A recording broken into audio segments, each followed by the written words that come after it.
The place is going to probably be exactly the same, but you're not. You're completely different than you were. You might not recognize it, especially if you're just doing the same thing every single day. Some days it feels like Groundhog Day. You just wake up, you do the same thing, you go to sleep, you wake up, you do the same thing. But when you go get a different piece of scenery, I think it really helps you understand how far you've come. You can get more out of these past experiences if you reflect back on them and then from this higher sense of awareness, relearn who you are, relearn who you aspire to be, relearn deeper understandings of yourself, others, in the world, and then reinvest all that into your future. Next Level Nation, welcome back to another episode of Next Level University, where we help you level up your life, your love, your health, and your wealth. We hope you enjoyed yesterday's episode number 1617, What's Your Relationship with Earning It? I don't feel like that was my strongest communicative, is that a word? Episode. It was a hard concept to explain without sounding like a not so nice person. So hopefully you resonated and got some value from that episode. Today, for episode number 1619, you have to look back to see how far you've come.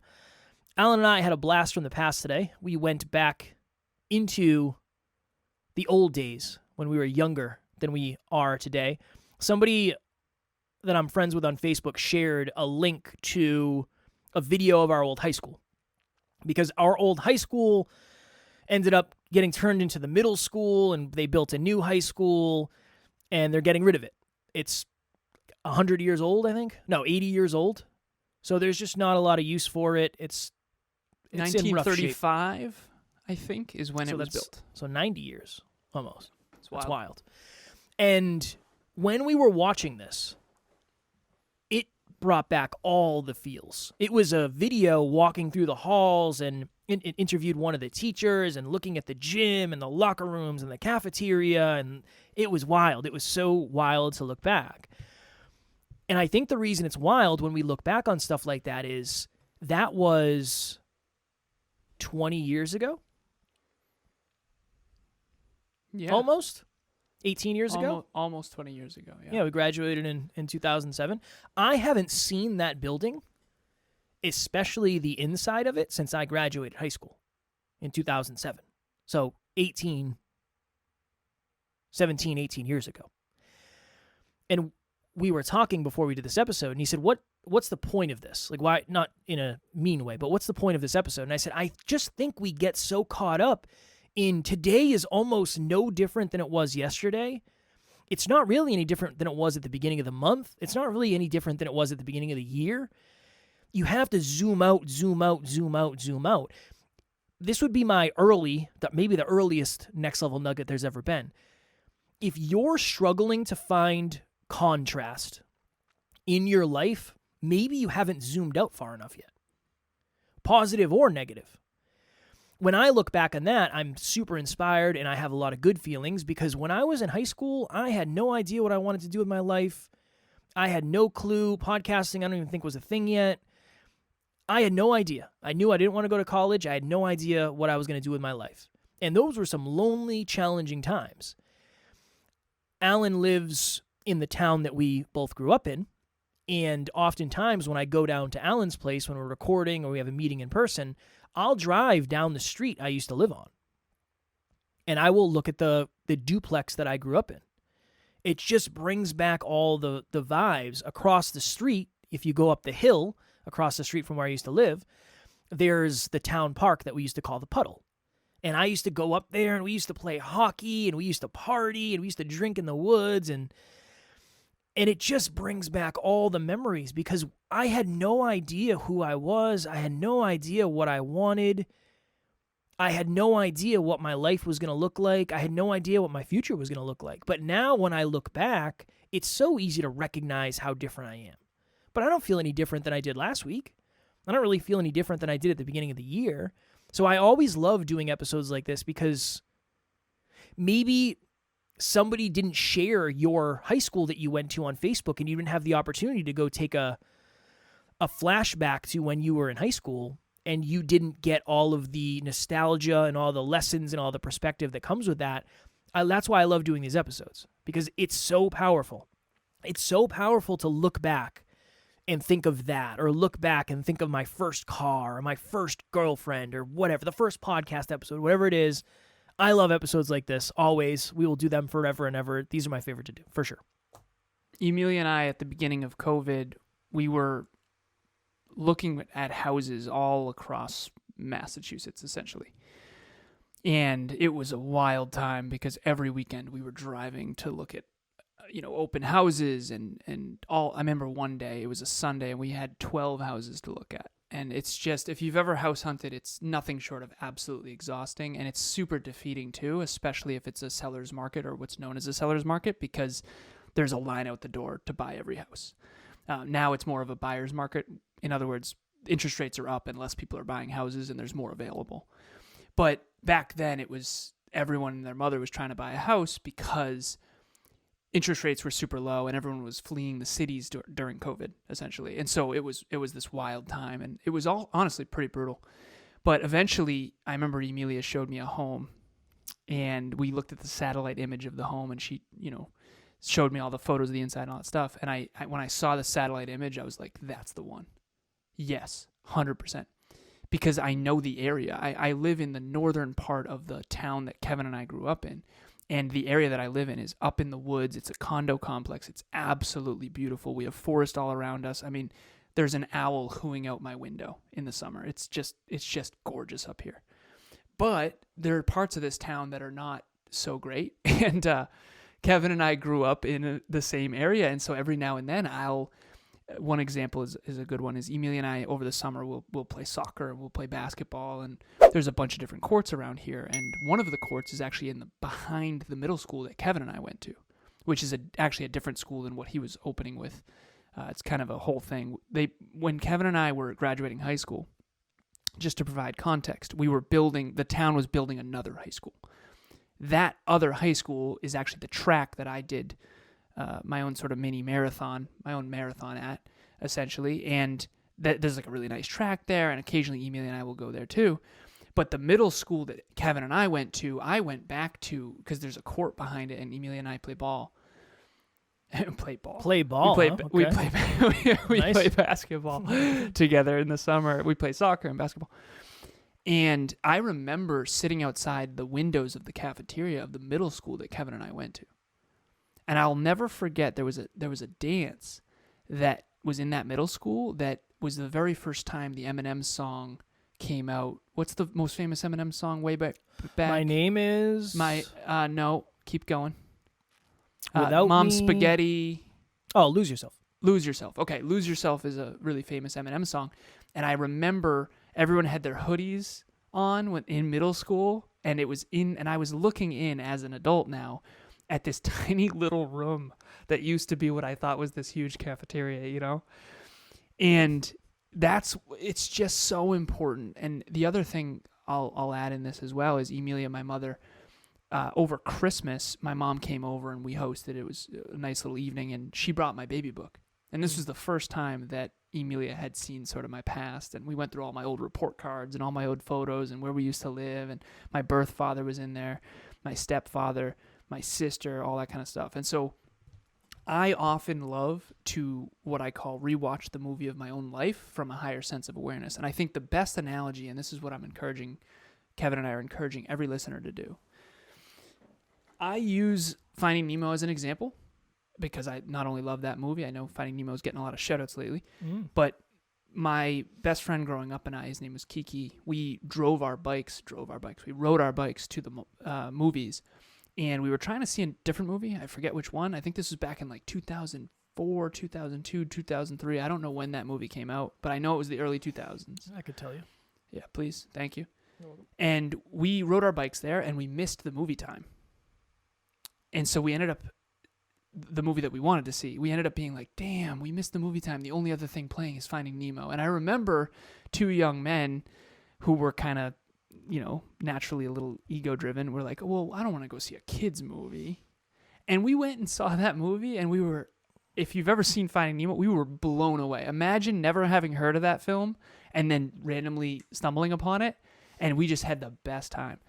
But my point is that I've rewatched that as an adult.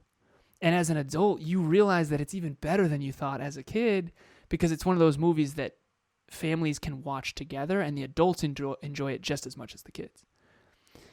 And so I think that every single year of my life, Kevin, you included, what we try to do is rewatch the movie of our own life. We try to reflect back and we try to reprocess it from that higher sense of awareness. Kevin and I are exponentially more intelligent than we were back then, exponentially more capable than we were back then. We have exponentially more self-awareness. We have exponentially more others' awareness. We have exponentially more understanding of how the world works, what has changed and what hasn't, how history works, how it all connects, the economy, all this different stuff. And so now we can look back at that high school or that middle school and we can really start to understand. And I think there's a fundamental principle here where you never really arrive and you don't really know where you are until you look back. And so if you're climbing a mountain every single day, it feels like you're getting nowhere. It feels arduous and treacherous, and it feels like a struggle, and it's brutal, and it feels mundane and defeating and really just hard all the time. And I really feel like that. I know a lot of people will resonate with that because that's really what life is, especially if you're climbing a big mountain. Yeah. It just feels that way often, all the time. And just another day. It's like, God, it's so treacherous and drudgery is what I call it. But when you look down and you look how far you've come, it's wild how far you've come. And so for Kevin and I, that was huge.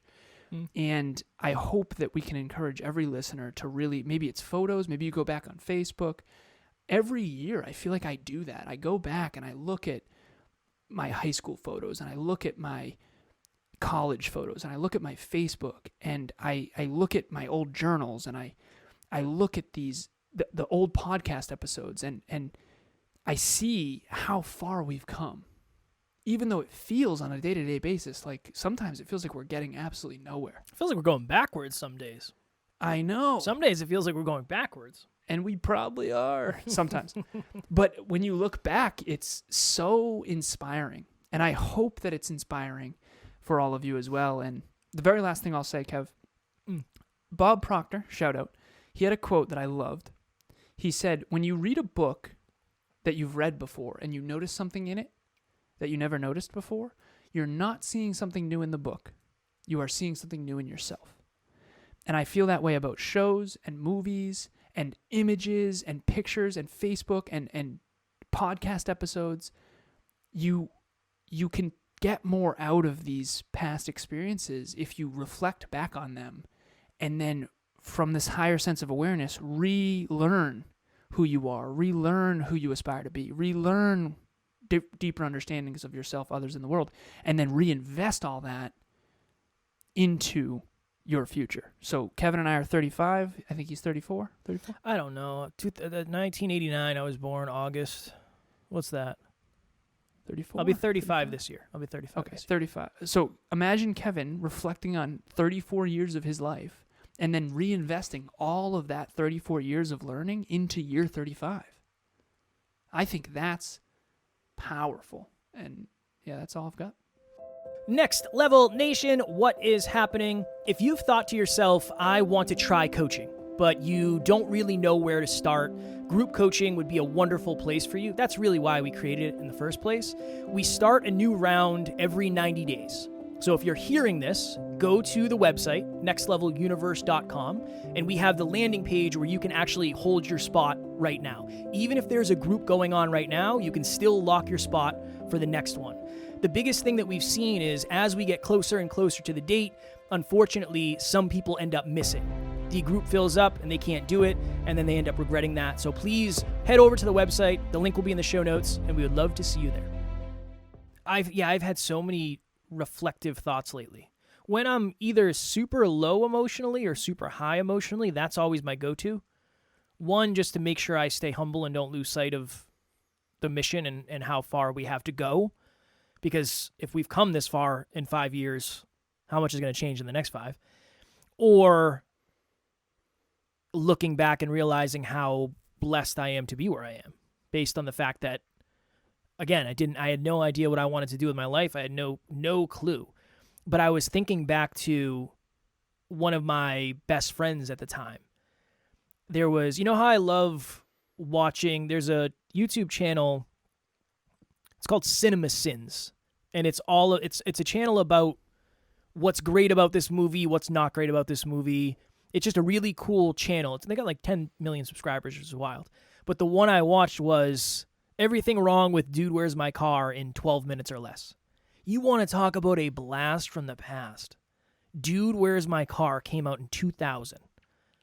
I was 11 years old when that movie came out.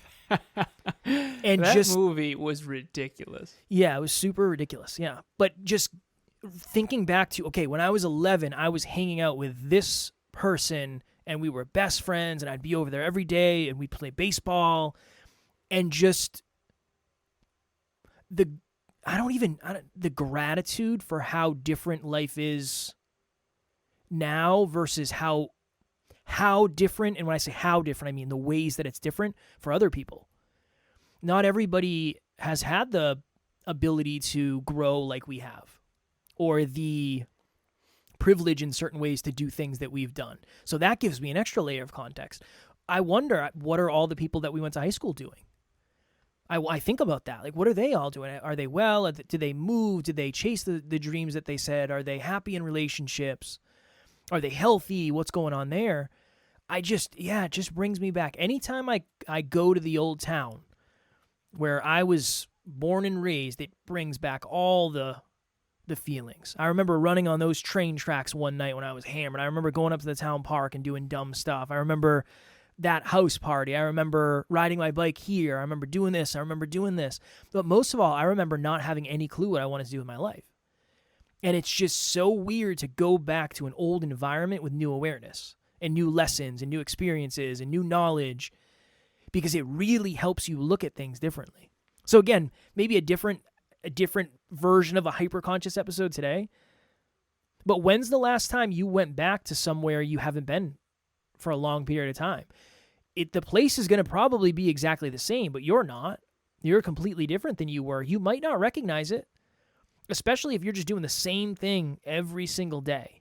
Some days it feels like Groundhog Day. You just wake up, you do the same thing, you go to sleep, you wake up, you do the same thing. But when you go get a different piece of scenery, I think it really helps you understand how far you've come, even if it is what used to be a familiar piece of scenery that isn't anymore. It's one of my favorite things in the world. I don't think I'll ever get sick of that. I don't think I'll ever get sick of that. There's a part of me that always wants to live close enough where I can go back to the town that I was born and raised in, because it just, I don't know, it unlocks something. It unlocks something in me every time I go. So if you haven't had the opportunity to do that or something like that, I hope you do have the opportunity to, because there's a lot of lessons in that for all of us, I think.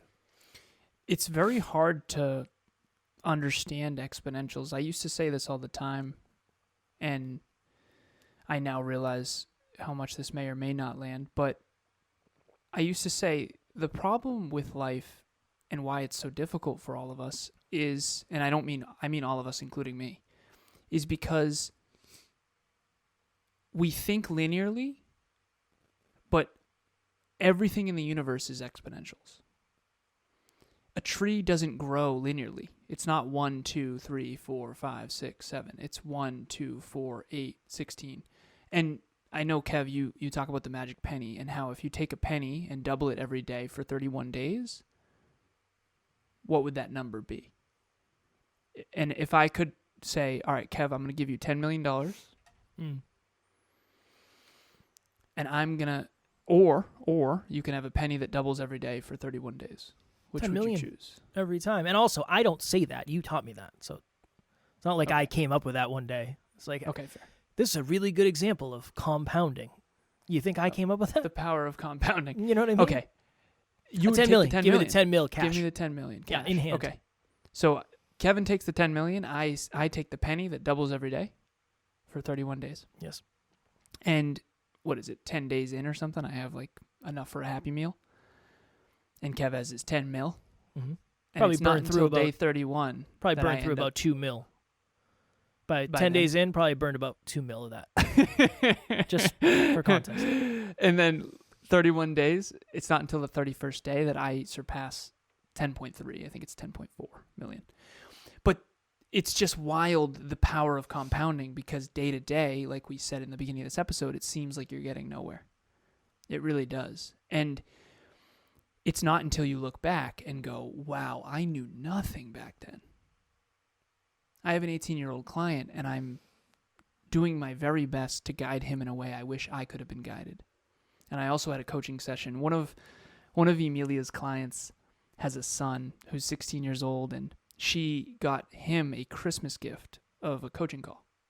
And she wrote out this, it was really cute. She had this plaque, and he opened it, and it had, $150 coaching session with Alan, and it said, I believe in you, and this is proof of that, and you're capable of anything with the right guidance, or something like that. I'm paraphrasing if that person's listening. But I actually screenshotted it, and I kept it in one of my private folders because it was so cool. And we ended up doing it, and the questions this 16-year-old was asking me, it was, I wish I cared about this stuff when I was that age. Can you imagine, Kev? You're 16 years old, and you're asking you questions, saying, hey, No. how do you think, one of them is, how do I be more consistent in fitness, and what do you think is most important for me to be in better shape? Whoa. I wish we cared. I cared wild. at 16. At 16, I cared. About fitness. Yeah, I was in the gym. Yeah. He asked me some career questions too, Kev. Oh, yeah, no, you can't. You could never ask me. You could never ask me that, and I never would ask anybody that. How do I do a resume? What do you think is going to be relevant in the future? What do you think I should focus on now in terms of skill development? These are the questions that'll change your whole world. It just doesn't seem like it. Yeah. At the time, it seems like, why would you ask that question? Just go have fun. What do you mean? It's all going to work out. Let me give everyone my truth. It's not going to just work out. It's not going to just work out. It's just not. And I would much rather you have a future that was by design and not by default. And the last thing I'll say on this episode is this. Emilia and I were talking recently because we've been reflecting a lot lately, which is one of the reasons this episode is happening. And it was a trip to look at this video Kevin showed me today of the old halls of Uxbridge High School. What a trip. The library and the computer lab back when I remember you and I were using the very first Mac. Remember Gerbil? Like Not roller high school. coaster. What did you say? That was middle school. Middle Yeah, school. That was middle school. Oh, yeah. The very first Mac. Gerbil, You remember Oregon Trail. Oregon Trail was Huge fan. awesome. The OG. That was pre-internet. I remember I got my first cell phone. It was a Verizon. No, I didn't have a Nokia. I had a flip phone. My first one was a flip phone. It was a Verizon. I don't even remember what it was. You remember the texting without a full keyboard? It was just the numbers. Yeah. Times Qu- were wild back then. QWERTY. Was it called QWERTY? I had a pager. My mother bought me a pager. I had a pager. What a useless technology. It was, what am I going to do with this? Let's seek a payphone? Miss Smith, may I be let out of the class? I have a page I have to respond to. I have to find a payphone. I'll be back shortly. I had a pager for a very short time. I think my mom had it, and she let me use it. It's funny. So before Kevin and I, it's wild to be these back in our day. Emilia and I were reminiscing, and I was talking about how I'm really grateful that we live a life on our own terms. And we paid for that with just constant waking up every day trying to earn our stripes. And Kevin and myself as well. But I'm very grateful to live a life on our own terms. We don't have to work today. We choose to. And I just think that that's what all of us crave.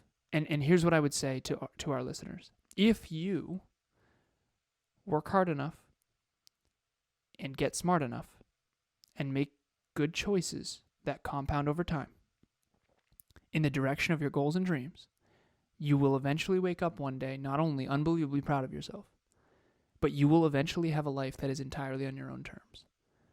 Now, I say eventually because it takes a lot longer than we wish. It's taken a lot longer than I hoped.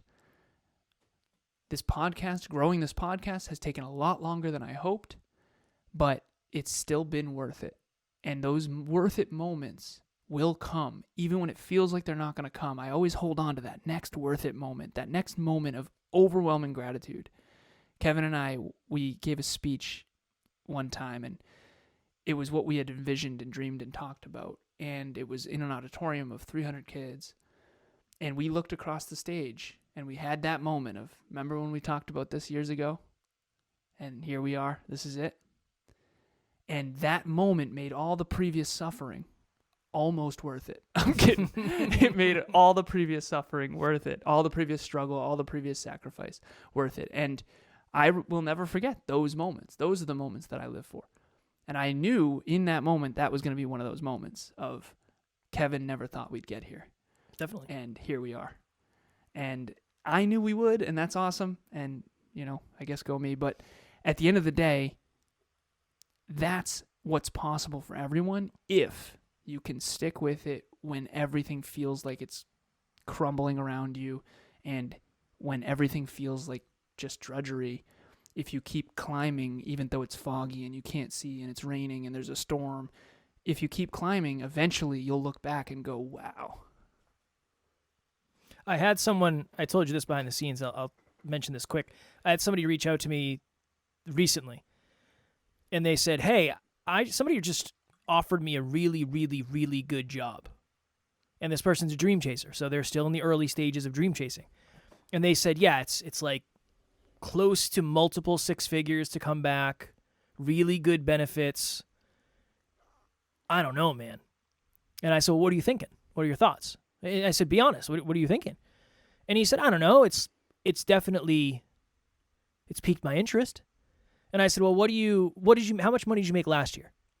And this person said, last year sucked. Maybe 30,000. I said, okay. I said, what are you going to make this year? And he said, about 120. And I said, okay. Don't you think you'll make at least 200 next year? He said, yeah, no, I did think of it that way, but not really to that point. Sometimes you just need somebody to show you how far you've come so you realize how far you're going to come. That's all. It's just the person, going back to the episode we did earlier this week or last week, that person knew the answer already. They knew the answer. They said, oh, this is a really, really convenient thing for me to think about right now because I'm a struggling dream chaser. But when you look back at how far you've come in a couple years, it allows you to understand how far you can make it in a couple more. So maybe that's a little bit of perspective. If you've been doing what you've been doing for a couple of years and you've gotten any reasonable results, there's no reason you can't get double, triple, quadruple that in the next couple of years.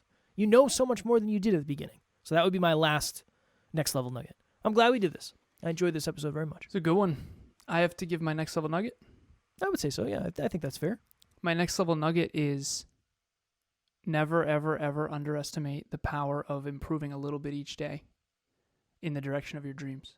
It will blow your mind eventually. The key word is eventually.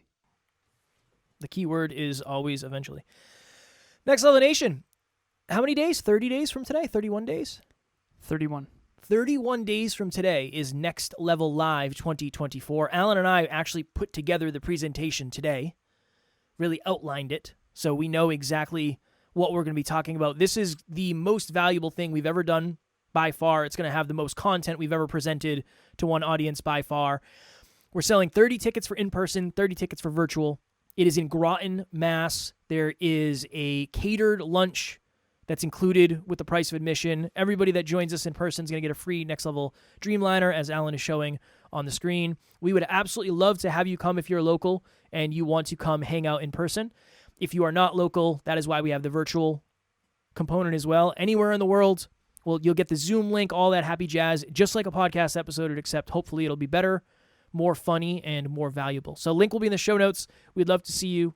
It would mean the world to us, and hopefully you'll get something from it as well. I'm sure you will. And as Alan mentioned, if you come and you don't get any value, we'll give you your money back. If you do the virtual and you don't get any value, we'll give you your money back. You know that's how we try to roll, but we're sure that won't happen.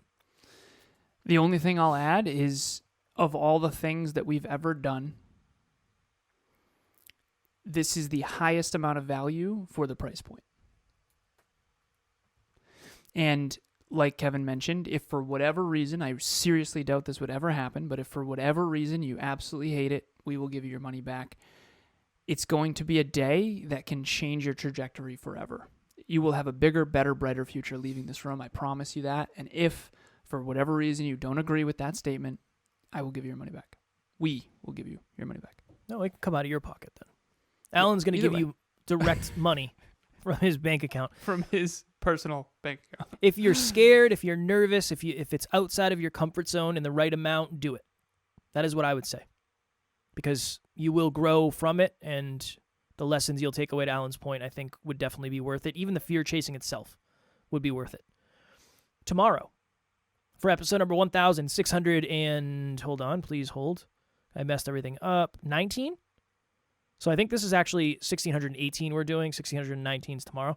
I jeffed it because I moved the order of the episodes. The 3 core wounds, I said we were going to do it today.